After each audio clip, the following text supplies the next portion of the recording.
Hola, empezamos la semana 5 que se la vamos a dedicar al arte chino, al arte de la antigua China.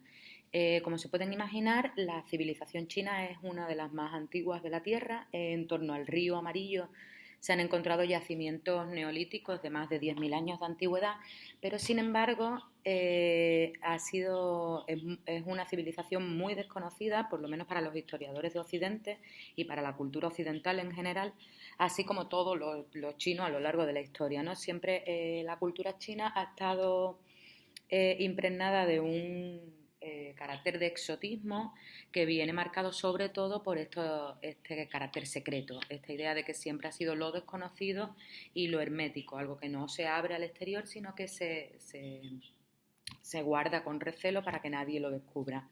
En este sentido, yo estaba preparando la clase de esta semana, intentando adaptar todos los contenidos que mostraba cuando daba las clases presenciales a esta modalidad virtual, y me di cuenta de que, bueno, que en realidad cuando hablaba de arte chino yo hablaba principalmente de tres grandes secretos, que la cultura china ha ido guardando celosamente hasta que por diversas razones salieron a la luz. Y al analizar estos tres secretos me di cuenta de que en realidad vivimos un poco en la misma situación, ¿no? Dejen que les cuente estos tres secretos que vienen desde el segundo milenio antes de Cristo y juzguen ustedes por sí mismos en qué momento de la historia estamos actualmente en el que se está repitiendo otra vez esta idea de los secretos chinos. En primer lugar, yo quería hablarles del secreto de la seda. La seda, el tejido que todos conocemos, fue un invento chino.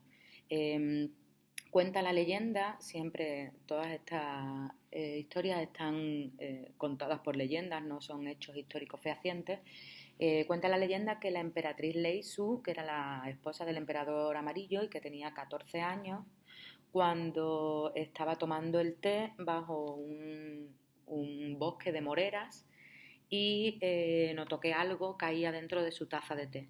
Al intentar, cuando miró la taza de té, lo que había caído era un capullo de un gusano de seda, ¿no? Una crisálida. Al intentar sacarla, al estar mojada por un líquido caliente, se fue desilvanando y ella trató de extraer el hilo sin romperlo, y cuando lo sacó decidió tejerlo. En ese momento se inventó la seda.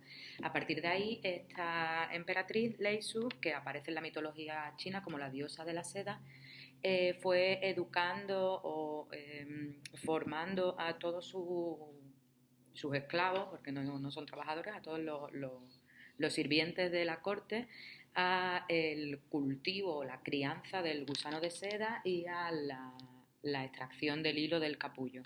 A partir de aquí, los chinos van a crear todo un sistema semi-industrial, no digo semi porque todavía no había revolución industrial ni nada parecido, pero un trabajo especializado por áreas en las que van a producir cantidades muy grandes de seda. Y sin embargo, nunca van a contar, nunca van a exportar los gusanos, van a exportar la seda, nunca van a contar el secreto, nunca van a decir cómo se hace la seda. Muy pronto la seda se convirtió en moneda de cambio en China, con el mismo valor que el oro, y se exportaba hacia todo el mundo conocido, o sea, hacia Europa a través de la ruta de la seda, ¿no? Que conectaba Oriente con Occidente. Este secreto de cómo se hacía la seda estuvo guardado hasta el final de la Edad Media, o sea, hasta el siglo XV más o menos. Estamos hablando desde el 2000 antes de Cristo hasta el siglo XV después de Cristo. Son varios milenios en los que la gente consumía seda porque siempre se vio como un tejido de la clase alta, un tejido relacionado con el poder y con el poder de los gobernantes y de los sacerdotes. Todas las monarquías del mundo vestían con trajes de seda, todas las familias pudientes casaban a sus hijas vestidas de seda, y sin embargo nadie sabía cómo se hacía la seda. Dicen que tengan en cuenta que hasta ese momento, y quizás casi ahora también, todos los tejidos tenían un origen vegetal. El origen venía del algodón o el lino, pero no, a nadie se le ocurría que una tela se pudiera hacer con un gusano, ¿no? Eh, Eso en cuanto a la seda y al secreto celosamente guardado, que como digo, al final no es que ellos lo revelaran, sino que unos espías, unos comerciantes se infiltraron en una norte, en un palacio chino donde se cultivaban gusanos de seda y robaron el secreto y luego lo difundieron. Fue una cosa de espías. Otro de los secretos chinos que guardaron celosamente para mantener el monopolio mundial de ese producto fue la porcelana. La porcelana es un invento mucho más tardío, los chinos siempre han sido grandes ceramistas, pero la porcelana es un tipo de cerámica que nace del ensayo-error y del perfeccionamiento de la técnica y que no llega, no se concluye este proceso hasta el siglo II ya de nuestra era.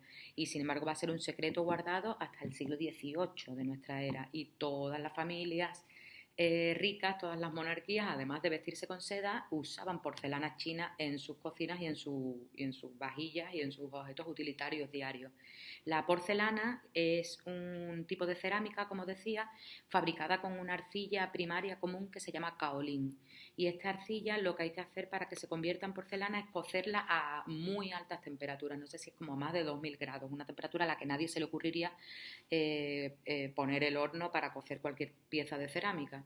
Entonces, como digo, en esta cadena de ensayo-error y de ir probando, acabaron inventando la porcelana, que es esta arcilla blanca cocida a altas temperaturas y que el resultado da un tipo de cerámica que es translúcida, que es muy fina, es como de cáscara, tiene el espesor de una cáscara de huevo, pero sin embargo es casi que elástica, no se rompe tan fácilmente. Es un material muy identificable, ¿no? No todo el mundo sabe cuando ve la porcelana china cuál es la porcelana china y cuál es o cualquier otra cerámica.